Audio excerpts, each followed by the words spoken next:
super lucky in scoring a deadlift bar and a squat rack at one of my mates' houses. So luckily it doesn't break any rules because it's just me training alone while he's in the house doing his stuff, so I'm able to execute deadlifts and squats. So today I got to do my deadlifts, and then on Saturday I'll be doing my squats. Otherwise everything will be done in my home office gym. So yeah, that's that. Anyway, something occurred to me today, especially while I was training, and because it's been like a change of pace. Like, usually my phone is on Do Not Disturb during my training times, because training is me time, and the last thing I want to do is not have 100% of my mind in my training, because that is me showing love to myself by caring for myself, by working on myself, by making myself my best, strongest self, like mentally and physically, because that's what it does. Like, training isn't just a physical state, it's a mental state. Anyway, so something that occurred to me was, because my phone went off Do Not Disturb mode, I ended up having messages pop up on my phone that had them playing in the back of my mind while I was training, and I'm like, no, this is not how I want to be. And then I had a conversation with my mate, and he's like, think of it like a switch. The switch was turned in one direction for all that time, and while that switch is on, it's like, think about it as in, like, you flick a switch onto one station and it starts playing that narrative, and then you flick it onto another station and it starts playing that narrative. The switch doesn't mean that everything's constant, because the only constant thing in life is change. Now, it was switched on to the first story for so long that narrative is the one that's been playing that whole time. And now, with all this coronavirus bullshit, it's flipped into a different direction. So now a different narrative is put into the spotlight, and it's a narrative that we don't know. It's a narrative we don't have the script for.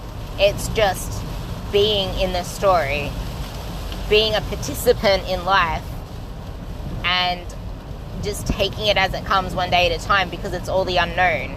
Now it's something we need to adjust to before the controller of the switches it back into a different, like, the final story. So think about it as that story number one is still playing while our new story is playing. So when we return back to the first story, it's going to be kind of foreign in a way. It's going to have a lot of things that have happened between when we left off watching the story and being in that story to being in that other story, if that makes sense. So although you are in control of the narrative that you write and the narrative that you live out, you are not in control of the switch. When the switch does turn backwards, back to where we used to be, then we need to readjust to our old narrative. We need to familiarize ourselves with what was left behind and accommodate to all the changes that have happened in the meantime. Because when we return to our old story, things are not going to be the same. Yeah, they will be similar, but they will not be the same. And you need to be okay with that, because you can control your actions, you can control your thoughts, you can control, like, what's within you. And by being in control of that, you thus control what happens outside of you, if that makes sense. Anyway, I hope my rambles helped in a way, and I will speak to you another time. Oh, but actually, on that note, I want to remind you guys that training at home doesn't mean pussy ass training. It's got nothing to do with where you're training. It's got to do with the effort that you apply to your training. It's got to do with the effort that you apply with your mind, with your body. It's all part of the process. All part of the process. So Just because you're training at home doesn't mean, or all of a sudden I'm going to shove myself into a massive deficit because I'm hardly training. No, it's how you apply yourself. If you apply yourself to proper programming and try and keep up your steps and your movement and keep to the same schedule, then you don't have to worry about all your other things that are happening around you. Like, I'm keeping up my movement. I've been hitting over 10,000 steps a day.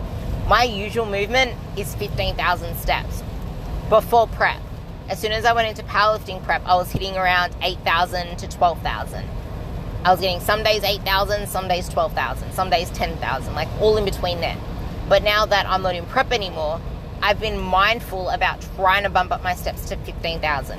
Sometimes I only hit 13,000. Like today, because my schedule's all whacked up because I had to go to my mate's house, my steps aren't all there yet. So I'm going to get in an extra walk around lunchtime. And then I'm going to go about my usual day. Anyway, love you all. Stay safe. Stay healthy.